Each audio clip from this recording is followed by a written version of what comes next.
Thank you for listening to the Damage Report podcast, the show covering the true threats facing our country and what you can actually do about them. You can support this free podcast by leaving us a review and giving us a 5-star rating on Apple Podcasts or wherever you happen to be listening to it. Every review helps more people discover the show at no cost to you.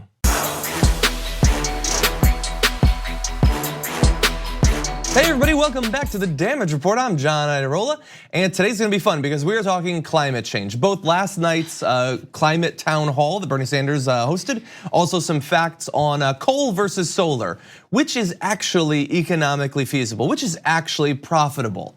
We're gonna be breaking down that, much more. Francesca's here. Hi. So you were covering that town hall with me last night actually, and Cenk. I was, and you just said climate change is cool now. So I think, for those of you who didn't know, post last night, climate change officially cool. Yeah. Or being against climate change. Well, you thought it was depressing, and it's really, no, you said it was fun. It's officially fun. Okay? It's officially fun. Sound the alarms. We saw Van Jones said, it's gonna be the cool people that save us, and the scientist was like, for the first time, I am cool. Yeah. And I'm like, you're a nice nerd, woman. Yeah, you're much smarter than me. Actually, there was more of a like, really? No, really? Like tweet. Like, wait, I need to set up a Twitter account. It was very cute. It was very cute and very informative. We're gonna be talking about that. Like I said, coal, QAnon is still a thing. So we're gonna talk about that and how that's popped up in the news. Oh, later on in the show, we're gonna have a discussion about, I mean, this is a thing that Fox News does all the time, but I wanna talk about a phenomenon that happens a lot around Christmas time. What are the most important stories across our country? Fox News has identified them and is gonna beat them into your brain, and we're gonna break down how exactly they go about that. And then later on in the show, we've got other stuff too. But lots of news to get to. What have you been up to recently? Before we get into it, anything people should know about? Yeah, you should know about. You live here now. I live in Los Angeles now. I will not give out my address. Okay, well, you know, that's one way to go. Listen, QAnon, in 2018, QAnon is real. I feel like we all just should live in the cloud for safety's sake. No, but then the terrorists win, meaning the people with AR-15s. The cloud isn't safe though, because everyone who follows QAnon knows that the storm is coming. Oh, right. And clouds get moved around a lot in storms. But no, I've been recording the Bituation Room podcast, which everyone should check out.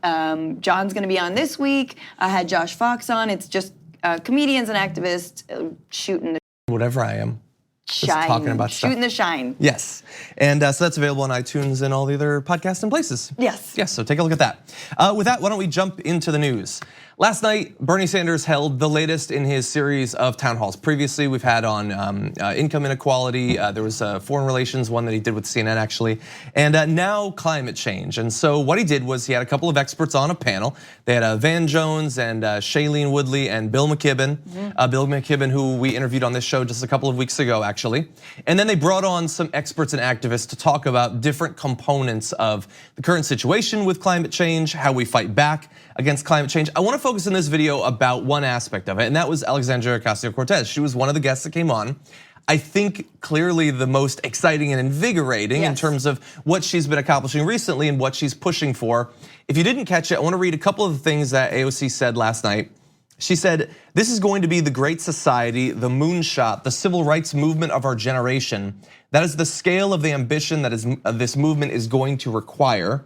It's unsurprising that the response to any bold proposal, as she has been pushing for a Green New Deal recently, is to incite fear of loss, to incite fear of others, to incite fear of our future. But the only way we are going to get out of this situation is to be courageous. That's actually one of the quotes that I saw spread around the most after this.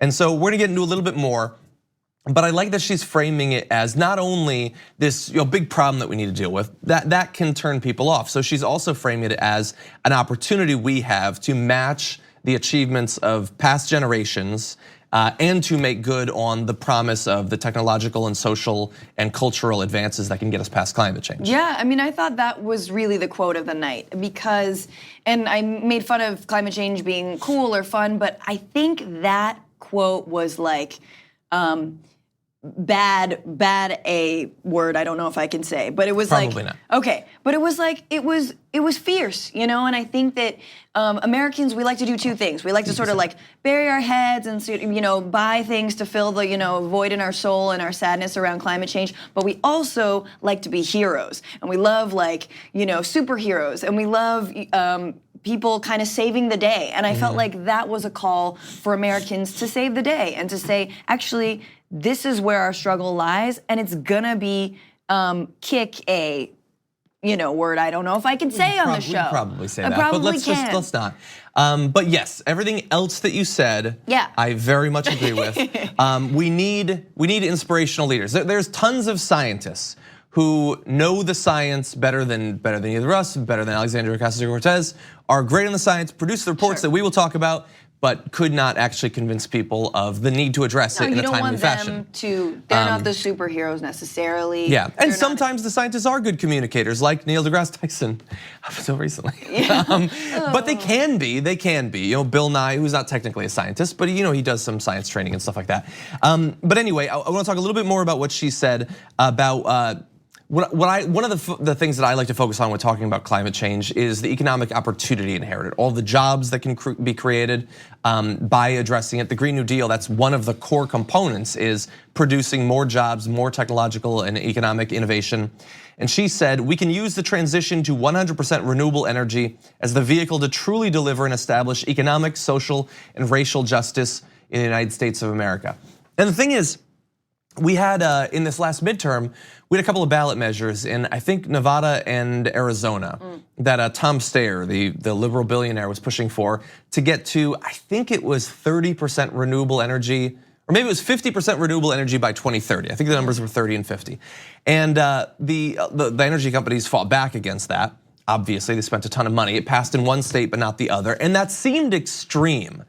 But the thing is, 100% renewable energy by whatever date, 2050 or something like that, which seems crazy. Like Elon Musk, produced that gigantic battery installation that's in Australia right now. Like if we had Elon Musk and 20 other companies like that producing things like that for all the major cities, we could do that in decades. We could set up solar throughout the country in literally decades. We could do wave power on the coast and geothermal where it's possible. And this is why I always say that the struggles for actual democracy are tied in with solving climate change, because really runaway unfettered capitalism and money in politics are getting in the way of saving the planet. And so it's gonna be one and the same kind of fight. But I think that last night was good. I think it was slim on details, but I think what we need right now are bold proposals of saying it's not about incremental change. We have 12 years to get to carbon neutral in this country. Like, that is a huge task. In fact, we don't have until 2030. We don't have until 2045, which is something that Governor Jerry Brown of California has floated, that California will be carbon neutral in 2045. Unfortunately, Jerry, we don't have the time. We have to do that now. We have to start transitioning now. Because in 12 years, that's like, if you start now, I don't even know if we're gonna finish in 12 years. Yeah. I don't know.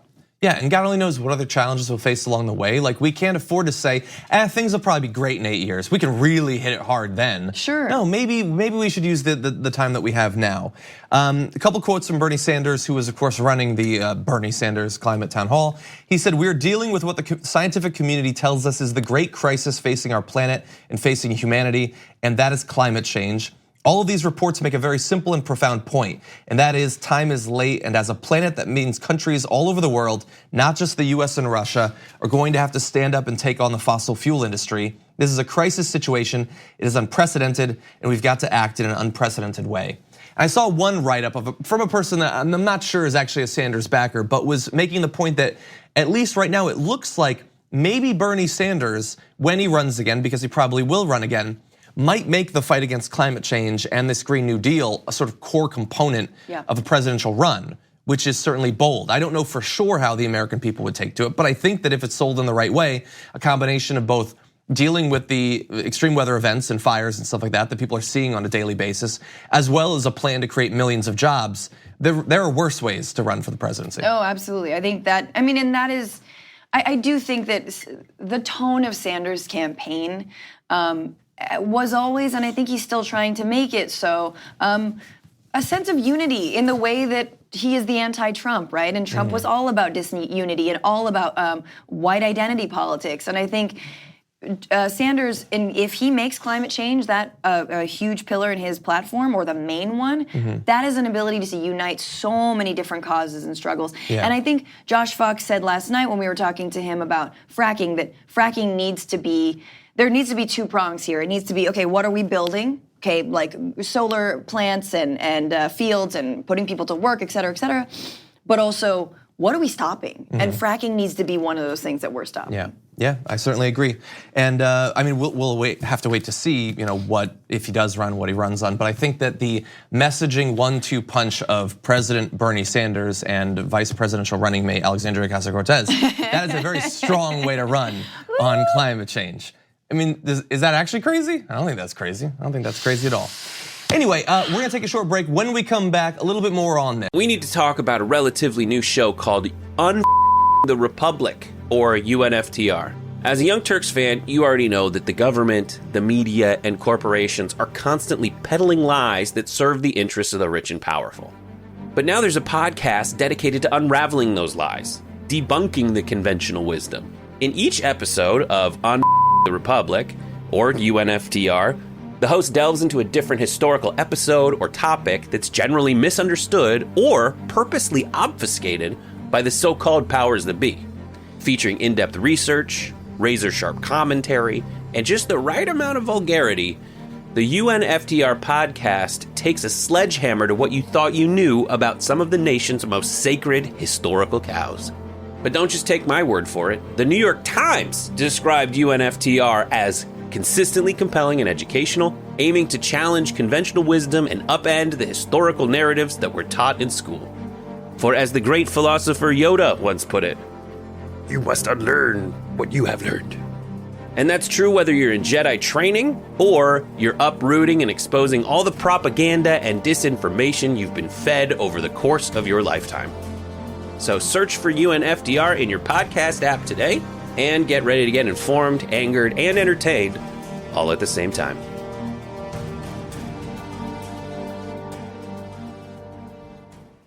People say that, hey, maybe someday renewables will be able to compete with dirty energy.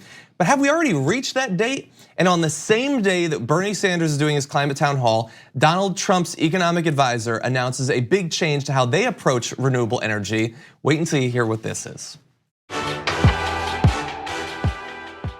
Welcome back to the show, everyone. You know what? Climate change, kind of an important topic. Let's keep talking about it for a little bit. And then we're done for the year. We won't come back to it anymore. I've been frustrated with the conversation about climate change. Can we actually address the threat of climate change? And I feel very often like the counter argument to those who are pushing for a Green New Deal or something like that is an economic argument that these energy sources, renewable sources are still too expensive. We just need coal, we need natural gas, and it'll cost too much in economic activity to do anything about it. And I feel like a lot of those talking points are decades out of date. These are people who have not kept up with actual evolution in the price of things. So let's talk about coal. Is coal actually better and cheaper than solar energy? That's what we assume, that's what we hear. Well, financial think tank Carbon Tracker analyzed the profitability of 6,685 different coal plants worldwide. That's 95% of all of the capacity for coal electricity generation in the entire world. And they found that even as prices are reaching record highs, 42% of coal capacity is already unprofitable. It is already operating at a loss worldwide. And they estimate that by 2030, the proportion of unprofitable coal will be likely to exceed 70%. So the reason that is likely to grow is that over time, we're seeing every single year solar generation of power is getting cheaper and cheaper per megawatt. They're estimating some subsidies potentially to renewable energy. I would not count on that in our world, but it would be great if it did happen.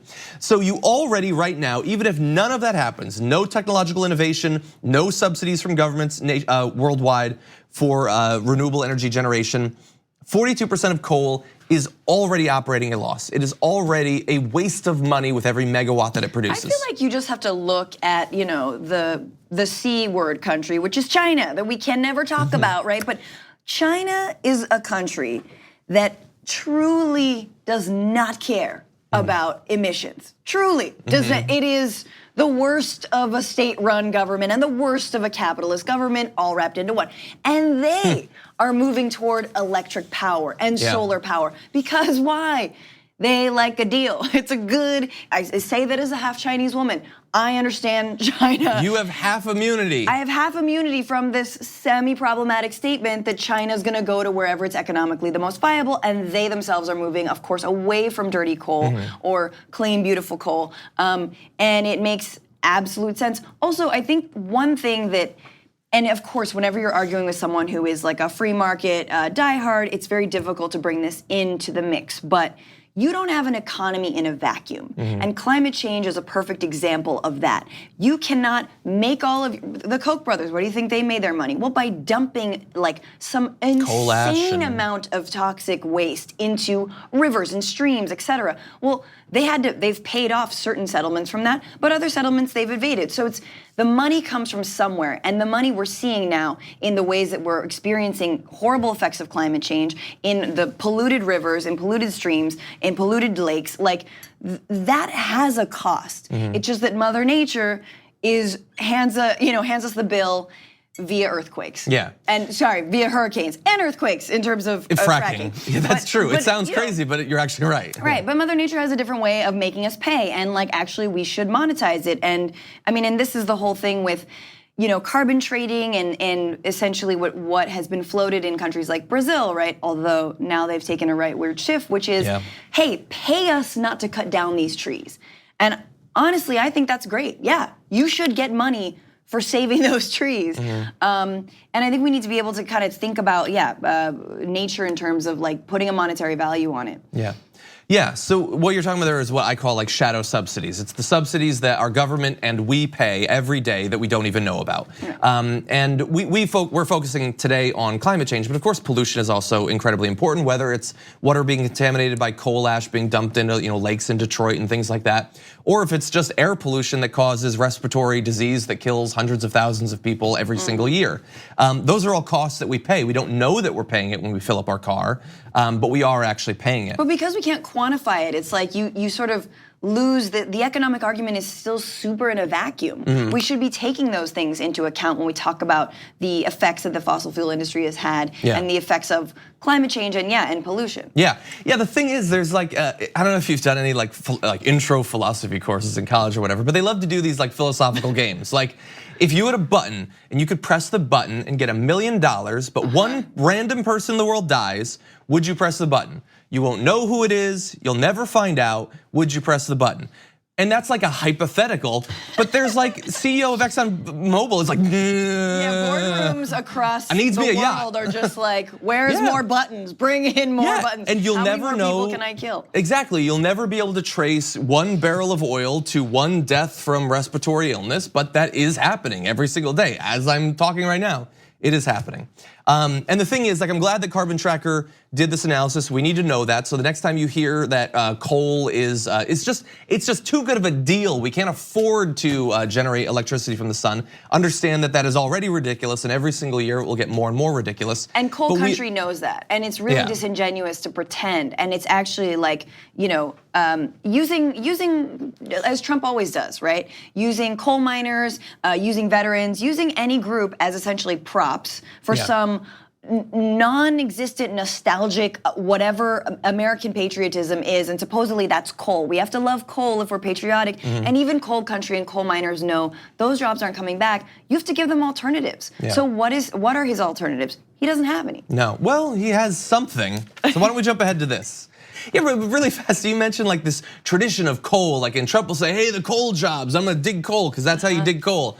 When I think of the tradition of coal in the US, it's like, man, economically, things were so hard that people had to literally go into coal mines and crawl around and cake their lungs and their eyes in coal dust and die prematurely. And man, wasn't it terrible? Yeah, exactly. Yeah, wasn't it awful that we had to do that? Thank God we now have other industries that people get. Like, it would be horrible if we were to consign multiple future generations to still crawling on their knees. I've crawled on my knees in a coal mine. It ain't fun, okay? We shouldn't still be doing that. Anyway, let's move ahead. As Bernie Sanders is in DC holding a climate change town hall, Donald Trump is actually considering doing something about energy generation as well. In the wrong direction. White House economic advisor Larry Kudlow said on Monday the Trump administration wants to end subsidies for electric cars and other items, including renewable energy sources. Off with your solars. So as I said on the main show yesterday, Trump had tweeted early this year about cutting off aid to Palestinian refugees, and then a couple of days later, they actually did it. Now, a couple days ago, he tweeted, hey, maybe we should cut those subsidies for electric cars, and now they're actually going to do it. So the next time you hear someone say, stop talking about what he tweets, understand that he tweets what he's about to do very often. And in this case, ending renewable energy source subsidies, ending subsidies for electric cars, which means that in this early period where they're getting off the ground, they won't be as cost competitive. Fewer people will do it. Companies will invest less in creating them, which means that we will have less electric cars and less innovation in electric cars. Yeah, and the thing, I think the story that floored me this whole year about the Trump administration and their attitudes towards climate change, because they continue to say that it is not real and they don't have to address it, but buried in their National Transportation Authority report, there is essentially an explanation for why we don't need fuel efficiency standards anymore, which is global warming is beyond repair, essentially, and no amount of fuel efficiency standards will rein that in. And they add in there, they're like, because we're already on track to warm by 4 degrees Celsius, which is more than generally talked about now. We're talking about 2 degrees or well below 2 degrees. 4 degrees is like no more Florida at all, not just certain parts of it. So again, this is whatever, yes, we should pay attention to the tweets, but everything on the surface below it is just a load of crap because ultimately they're just trying to make as much money as possible. I don't know, do they not know they can't take it with them? Do they I was not literally know, just thinking that. that their grandchildren will be the future revolutionaries who will rescind every amount of oil money and or build themselves an Elysium. Yeah. Anyway. Yeah, to some extent. I mean, look, you can have a bunch of money, but I've seen Mad Max and there's no money anymore. No. Okay, it's worthless in that future that they're creating. Yeah, absolutely ridiculous. Imagine how much of a surrender it is. You know what? It's too big of a challenge. Whatever. Let's just burn as much as we can. Let's make that apocalypse come sooner and come worse. Let's do that. And also, there's one other argument for why we shouldn't have those Obama era higher fuel efficiency standards. It's that if cars are more fuel efficient, people will drive more. And if they drive more, there will be more auto accidents and we won't stand for that. That was literally in the report. Right, and conversely, he said if people have bigger cars, if you can only afford the gas guzzler, you're gonna drive less. Yeah. Because you'll be thinking about trees exactly. and stuff. And so you won't go to work a few days a week. Exactly, yeah. Yeah, this is insane. It's not gonna be talked about much. If it gets passed, hopefully someone will pay attention to it. But imagine how insidious to let them get into the White House, to end these programs that were helping to spur innovation in electric cars. It is insane, it is suicidal. It is what I would call in a climate sense, the greater evil, actually. Why don't we take our second break, I should say. When we come back, QAnon, still a thing, somehow, after this.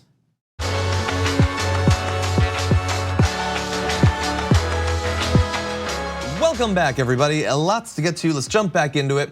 QAnon is, I would say, even amongst conspiracy theories, it's the crazy one, maybe the craziest conspiracy theory. And I'm aware that InfoWars was spreading an idea that Al Gore was in Antarctica firing a massive laser beam that fused 2 hurricanes together into one massive hurricane. That was literally a story they talked about. But still, QAnon's a crazy one, and it's out there. And occasionally in Trump rallies, in the background, you'll see a big Q sign or something like that. Jared Holt found something interesting, and he tweeted this a couple of days ago. Let's bring this up. This is a Mike Pence trip down to Florida. Today, Mike Pence posted a photo on Twitter with a Florida, spelled incorrectly, but you get what he's saying, law enforcement officer wearing a QAnon patch for sale on Amazon. And so you see over on that left, he's got that big red Q. And if we go to the next picture, you're gonna see a zoom in. Yeah, that's a big Q patch with a little bit of writing around it that you can't actually make out. But if you go to the third photo, you're gonna see, yeah, that's the question the narrative patch. $7.99, no prime, so you're gonna have to wait a couple more days, sorry about that. But ooh, you get $10 off your Whole Foods Market basket when you get one. I'm so glad that weird Jeff corporate world we Bezos live is making money off of QAnon. Yeah. If to be fair, it was really part of QAnon's plan. QAnon anointed Bezos to be the billionaire that he is. So thanks, Q. Yeah, and you would have known that if you'd broken down the letters in his names and assigned a random numerical value to it and then added it up and divided it by rabbits. You would have known that. I knew that. It's a breadcrumb, as they say on the QAnon forums. Let's talk about the police officer, though. So his name is Matt Patton. He's a member of the Broward County Sheriff's Officer's SWAT team. He was, after that photo came out, reprimanded and demoted from the SWAT team and the county's Office of Homeland Security. In its written reprimand, the Broward County Sheriff said that the QAnon conspiracy was, quote, controversial, and that the picture of Patton with Pence has made the office appear biased politically. I guess that's true. I don't know if that's the most true thing that it does, but biased politically is probably one of them. I am of two minds about this. Do you think they did the right thing, or do you think they went too far? I think they did the right thing, and I'll tell you why. I think they did the exact right thing, because firing someone who believes in QAnon is like, where do they go? Like, where do these people go once they don't have a job? Like, the only thing that's keeping this man together is having a job. You know, if he were only at home online, like, who knows? He will, you know, he's whatever. We've seen what happens. But I also think that part of his punishment should have been to explain to his entire SWAT team what QAnon's theory is. Like he stands in front of them and talks about it for 2 hours? It's like, okay, so like, have you seen Lord of the Rings? So like, it's like Gandalf, but he's like a MAGA Gandalf. He's a Mandolf. And then they just, by the shame of them all laughing at him, he would sort of self-demote and or maybe self-deport. I think as a country we've moved past shame as a therapeutic method, unfortunately. And again, he hasn't been fired; he was just demoted inside of it. If you are familiar with QAnon, we've been making some sort of jokes around the periphery. Let me explain it a little bit. Bear in mind, Reddit, which allows pretty much anything at this point, banned the QAnon page in September, saying that it incites violence, which once you know more about it, you'll understand why there's a concern of that. Let's talk about some of the things that Q, who is the anonymous, unnamed 8chan individual embedded in government who's spreading this information about what's secretly going on, has asserted things like North Korean leader Kim Jong-un was placed in power by the CIA. Seth Rich was murdered by MS-13 under orders from former DNC chair Debbie Wasserman Schultz. That's so good. That many Democrats are currently wearing ankle monitors because they're secretly under arrest. Hillary Clinton has already been arrested multiple times and brought in. So if you want them to lock her up, don't worry. They already locked her up, even though she's out there giving speeches and stuff. Okay, John, but like, have you seen Hillary's ankles? Exactly. Ever. So here's in the same place, like the two basic together. idea. I have not actually. I've seen one. I don't think I've ever seen one of her ankles. So the basic idea is that Donald Trump, and I'm not even kidding, I think John F. Kennedy Jr.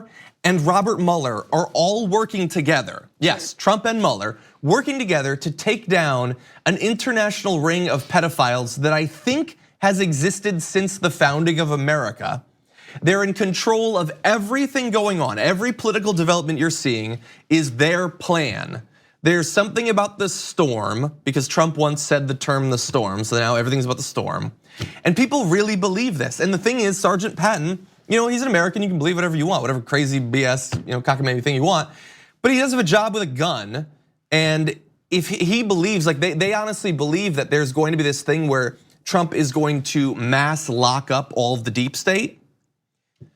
So if you're in law enforcement, if you're in Homeland Security with a gun, and you think that at any moment you might be ordered to round up people, is that safe? Is that a good idea? Some kind of, I'm sorry, like, is there some kind of litmus test and or general test when you go into law enforcement? Don't you, I believe you have to have a GED. I believe you have to have physical fitness tests. Well, yeah, that guy looks fine. But like, it's very scary to me that, I think we need continual education of all people, but of our law enforcement. Like, they above all, like, can we check in with them once in a while about the things they believe and the things they don't? Yeah. And like, do they know the earth is round still? Cool, you're in. You can beat down my door. Yeah.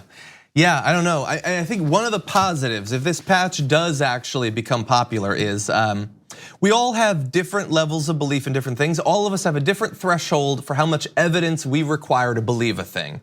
Even people that agree with me on a lot of issues, I think sometimes come to those agreements in the wrong way, or also believe crazy things. It might be useful to have a patch that people willingly put on to let you know that they have no bar whatsoever. They will believe anything they're told. It's red, it's a hat, actually. That's true, they actually do have that. Yeah, hat's expensive though. They have white ones too, blue ones. They do actually. Yeah, so he's still working there. He hasn't been fired or anything. Calm down. But QAnon is still a thing even after all this. Okay, we're gonna take a short break, come back, much more for you.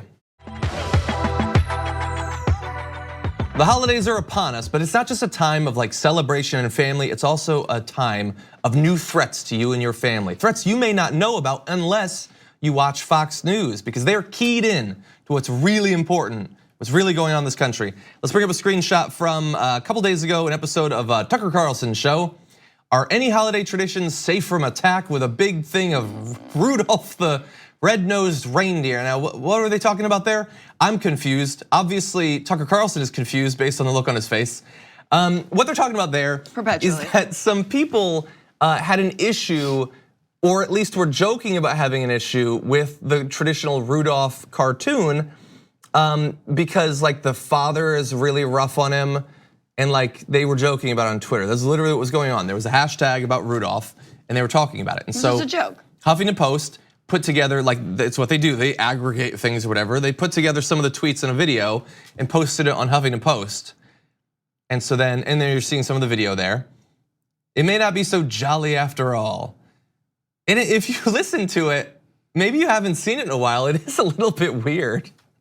Like just conform or whatever. And in the end, he's accepted, but only because he can give them things. No, it is a very creepy cartoon that like I love and reminds me of like nostalgic Christmases where you're sort of taught the wrong values as a child. But no, it's super creepy. Weird. It's also sort of like who isn't on like uppers in this entire cartoon. Everyone's like Cornelius Fudge, is that his name? But so here's the thing, we just explained the context. Twitter, Huffington Post, but now it's on Fox News. And so what are they talking about? Let's bring that back up. Are any holiday traditions safe from attack? Which timeout? Attack. They said holiday, okay? Oh my God, it's not holiday, it's Christmas. Yes, it's Christmas. Tucker Carlson's War on Christmas, coming to a Fox News near you. So now, it's not some people tweeted about it, it's the left is coming for your traditions. They're trying to destroy your culture. They're coming for you. And they talked about it. They talked about it a bunch as if it was real news. And on New York Magazine, they put together a nice sort of flow chart of how this works. Let's bring up this graphic. And you'll see that this fits in perfectly. So here's how you go. You start with the raw context. Tweets on Twitter about Rudolph. Full context, if you're participating in this on Twitter, you know that it's a joke, maybe tinged with a little bit of seriousness. You exist in that thing. Then it's aggregated. Huffington Post takes some of the tweets, they add on their commentary, some of the context is lost. Amplification is people on Twitter then spread the Huffington Post thing. Those people were not involved in the original raw content. They don't necessarily know to what extent it was serious, to what extent it was joking around. They're now spreading something they saw on Huffington Post. Now that big people on Twitter are talking about it, cable news can take it. And that's where you have the Tucker Carlsons. They don't have any of the context. In fact, they have anti-context. They don't care what the original people were talking about, even if they were to know. They only know that this is something that fits into a narrative. And so then they cover it. And then it gets reabsorbed based on the cable news coverage back on Twitter, and you have new commentary. All of this, by the way, that's how you create content. That's the content cycle. More content, more content, Okay, sorry. Which, yeah, and I probably participate in that to some extent too. You do, so the only people who are being honest in this entire thing are the original people tweeting. You're a twardo, and they're tweeting at you. No, the twitting is what Tucker Carlson was doing. That's the twitting. He's the twit. Yes. Everyone else wants to get you to click on their Huffington Post link or get really incensed on Tucker Carlson. And as a demonstration, you might think, okay, you got the reindeer thing, but do they really do this a lot? Well, I saw Andrew Lawrence tweeted out, this has been the most important story on Fox News all night. And you're seeing there, multiple shows talking about "Baby, It's Cold Outside" being banned from a radio station.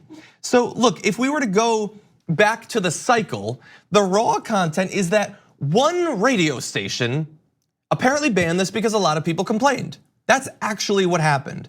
But once it's worked its way through all of the phases, what do you have? The left is coming for songs, they're coming for Christmas, they're coming for all of your culture. And the reason is because this is what gets people fired up. The left is coming for your culture. If the headline had been "One radio station responds to viewer complaints," that ain't sexy. Nobody's clicking on that link. Nobody's watching that show. No. They have to strip it of context and truth to get it to come into a form that you will accept and be angry about. It's just creating a left straw man around anything. And Yes. gee, I wonder what else is happening around the holidays. There's like an investigation that might be blowing up everyone's television and radio station. But no, Fox News has to dig for this regurgitated content, which makes you realize, do you know how many Fox viewers there are out there who actually think Onion headlines are real? Like they're like, oh, did you know the don't ask, don't tell policy when it was overturned? Obama created a fabulous division of the DOD. Yeah, fabulous. They're just like, The Onion's too good sometimes. Exactly, this is what I'm saying. It's like, this is why, listen, I don't believe in refighting the Civil War over race, but I do believe in refighting it over irony. We need to protect irony, protect sarcasm, protect jokes. I will go to battle for, if it means that like the rest of the country understands a joke, I'm at the front lines. And we will be fighting against those who believe that they have states' rights to have things fly way over their head. Yeah, I true. guess. Is that drones? Is that a reference to drones? It was the context of a joke, I guess.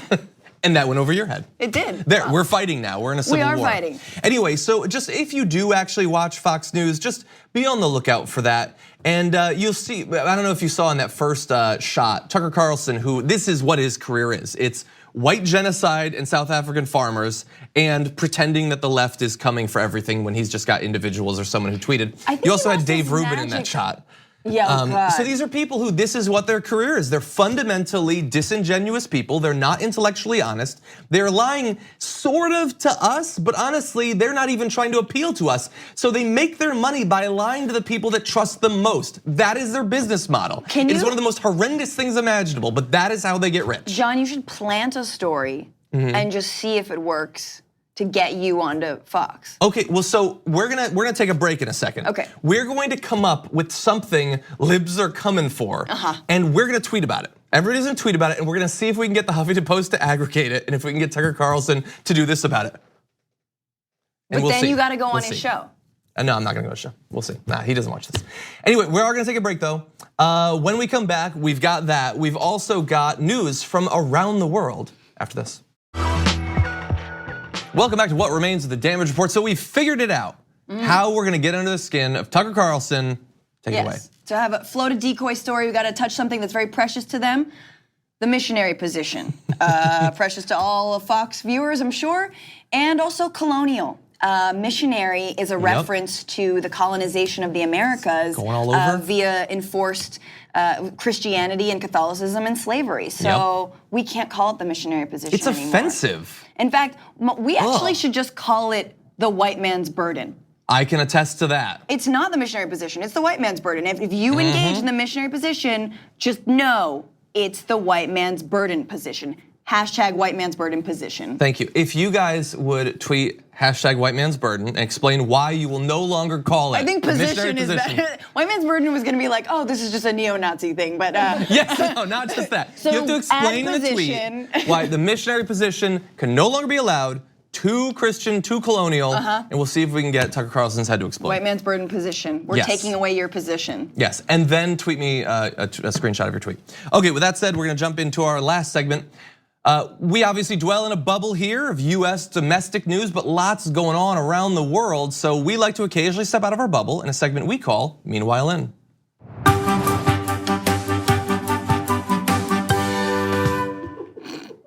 That was ridiculous, Brett. What are you doing? Okay, that was a shot of me in Svalbard. Okay, so meanwhile in Norway, this was the first year that the Ballon d'Or, presented annually since 1956, was designated to have both male and female recipients. This is an athletic achievement award, now has both male and female recipients, which sounds like a good thing until you find out what they asked the female recipient immediately after she got her award, which you'll see here.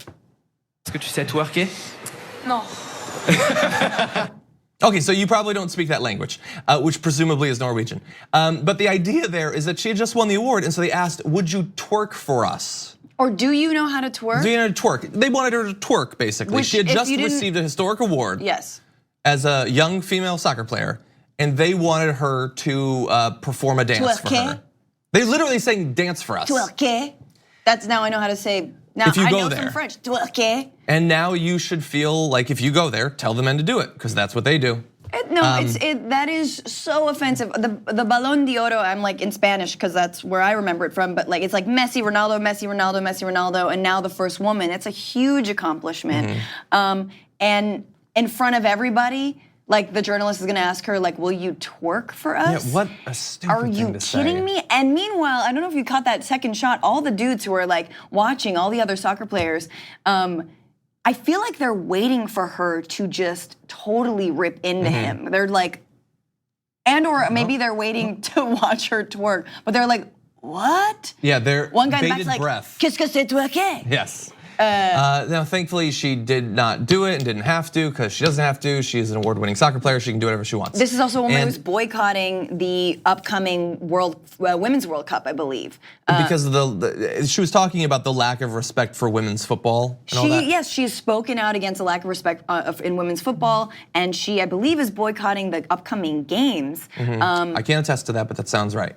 Well, right. I mean, we all know that like Women's World Cup, like they were forced to play on like AstroTurf instead of actual grass. There's like a lack of funding, and she speaks out about that publicly. And so, I think for anyone else, it's like, okay, make a dumb joke, laugh it off, blah blah blah. I get it. And so part of me was like, why couldn't she just laugh it off? But this woman speaks on sexism in athletics and in soccer specifically, and she's being asked this question. It's like, get out of here, man. Exactly. Ridiculous things going on in Norway. Meanwhile, in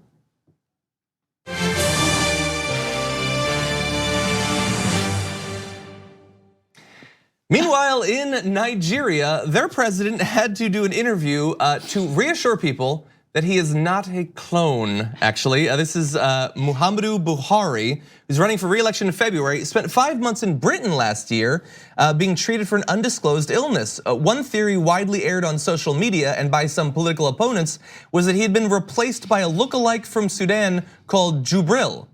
He did this interview and said, "It's the real me, I assure you. I will soon celebrate my 76th birthday and I will still go strong."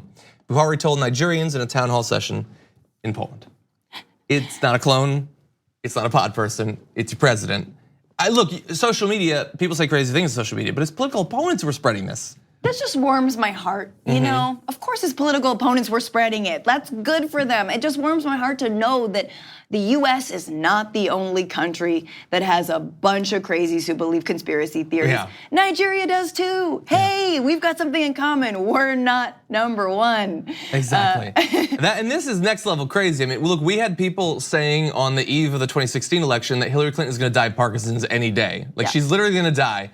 But nobody was saying that she was a secret clone, I don't think. Well, if they had Maybe thought of InfoWars. it, they would have floated that first. 2020, Bernie Sanders, definitely a clone. For sure. Yeah, RBG, rapid aging I technology. actually think RBG might be a clone. I wish that she was a clone. We need to create Strong clone clones bones. of her. Okay, so that's going on. Meanwhile,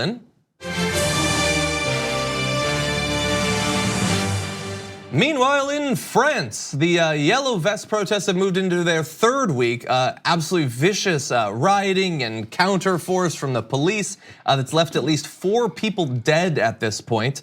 One woman was killed. An old woman was closing the window of her apartment and was hit in the face with a tear gas canister and killed.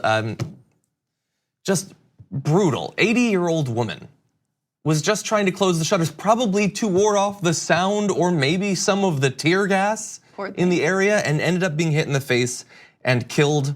A spokesperson for the Yellow Vest movement, Christophe Chalancon, called for the government to resign on Monday to be replaced by what he termed a true commander like Jean de Villiers. Jean-Pierre de Villiers is a former head of the French armed forces who quit after a clash with President Emmanuel Macron over budget cuts. So there's this big protest going on. The police have been pretty brutal in their crackdowns on the protests. Apparently widely supported across France. They're fighting back against these gas taxes that they believe benefit only the wealthy. That apparently now the French government is saying that they're not actually going to do. So big turmoil in France going on. But resignation probably won't happen. Of Macron? Yeah. I would imagine not, but yeah, you never know. I wish we had more time. Thank you so much for joining us. Always good to have you on. Thank you for watching, everybody. If you haven't already rated the podcast, please do that on iTunes. We'll see you tomorrow morning with Jared Jackson and much more. Thank you for listening to the Damage Report podcast, the show covering the true threats facing our country and what you can actually do about them. You can support this free podcast by leaving us a review and giving us a 5-star rating on Apple Podcasts or wherever you happen to be listening to it. Every review helps more people discover the show at no cost to you. Thanks for listening to the full episode of The Damage Report. Support our work, listen ad-free, access members-only bonus content, and more by subscribing to Apple Podcasts at apple.co/TYT. I'm your host, John Adarola. I'll see you soon.